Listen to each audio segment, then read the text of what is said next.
I'm Bonnie. I'm 34 years old.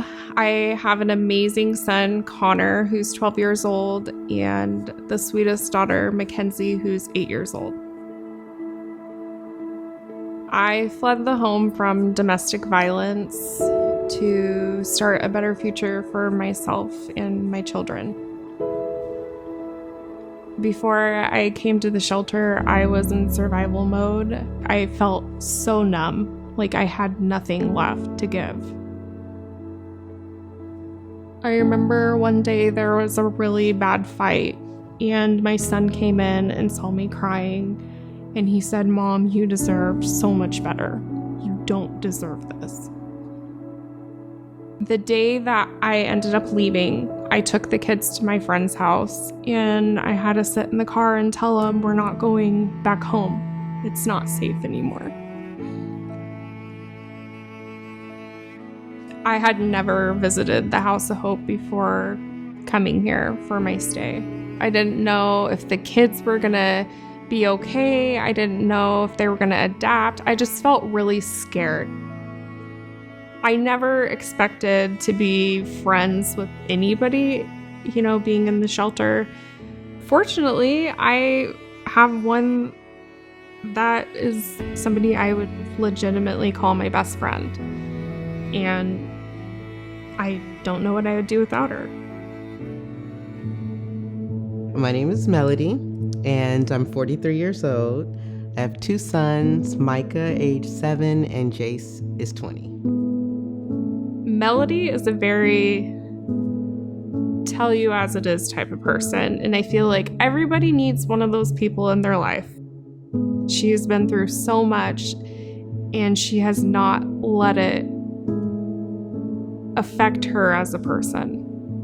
I've had struggles with substance abuse from my teenage years, clear up until my 30s. And when I turned 30, my mother was diagnosed with breast cancer.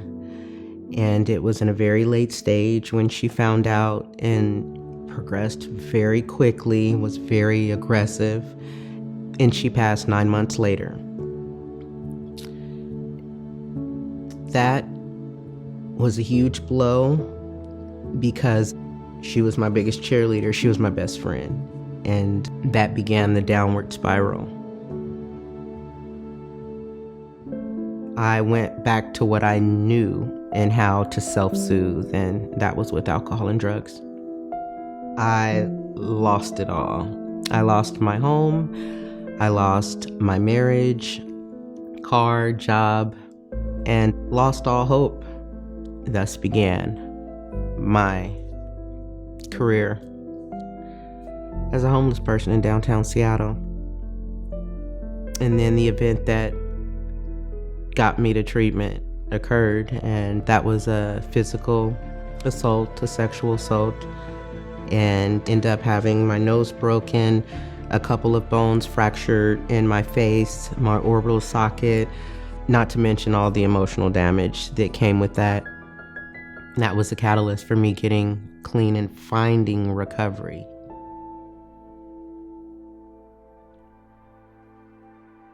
As I started healing, I slowly started to let my guard down and accepting help, whether it be Kimberly offering a book that would be helpful, or Darcy sitting and talking with me when I'm struggling, and Denny talking to my kids and their faces just lighting up.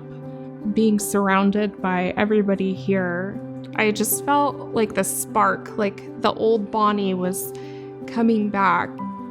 That's one of the reasons why the work that they do here at the House of Hope is so important. We get literally like wraparound services. We get to address mental health issues. We get to address past trauma, grief therapy, parenting classes. It's a very vulnerable time that we're going through when we're here at the House of Hope. Bonnie and I are as different as night and day, but everybody here is different. We're like this big salad bowl. I'm a tomato, clearly I'm a tomato.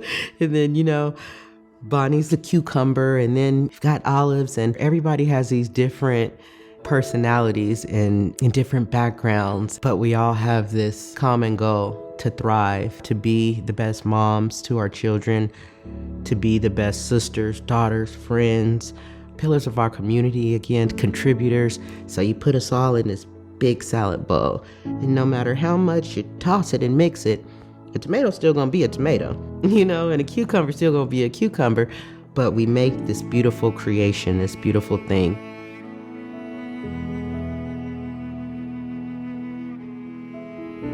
My kids tell me all the time how much happier I am. And they tell me all the time how much more patient I am. This was a life-changing experience for myself and my kids. I never thought this would be possible. I'm so proud of myself. And I never thought I would be able to say that. So much has happened in such a short amount of time, and there's no way that I could have done it without everybody here. They will always be a part of our lives. It's hard for me to talk about Jenny without being emotional, because he's done something so unique and so original. Just out of a place of care and wanting something better for those that didn't have it. And it's become something so special that it's not only changing the lives of the moms that are here, but for our posterity, for my children and my children's children. He welcomed me with open arms and told me I was okay, that I was good. All this comes from him just caring about some lonely soul that was just like me on the streets.